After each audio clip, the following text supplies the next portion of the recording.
అండి నేను 925 క్యాండిల్‌లో ఎంట్రీ అనేది తీసుకున్నాను.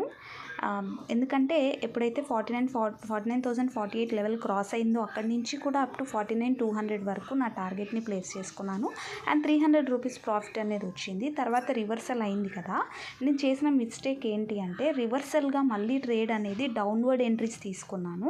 దానివల్ల నా స్టాప్ లాస్ హిట్ అయింది ఫస్ట్ టైము. తర్వాత నెక్స్ట్ 1 కాల్ ప్రాఫిట్. నెక్స్ట్ మనం డౌన్వర్డ్ తీసుకున్నాము. దాంట్లో లాస్ అనేది బుక్ చేసుకోవాల్సి వచ్చింది.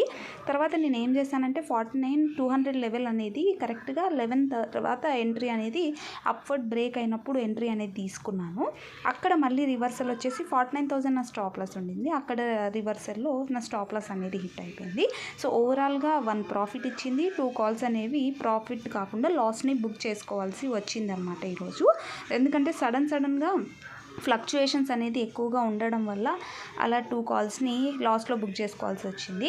తర్వాత మారుతిలో కూడా నేను మార్నింగ్ 920 క్యాండిల్లో ఎంట్రీ అనేది తీసుకున్నాను. ఎందుకంటే 12,573 క్రూషియల్ లెవెల్ అప్ టు 12,620 వరకు ₹700 ప్రాఫిట్ అనేది నేను మారుతిలో బుక్ చేసుకోవడం జరిగింది. సో ఓవరాల్గా ఈరోజు నాకు లాస్ వచ్చింది. ఈరోజు నా డే కాదు. మీకు ఎంత ప్రాఫిట్ అండ్ లాసెస్ వచ్చాయనేసి కమెంట్స్లో తెలియజేయండి.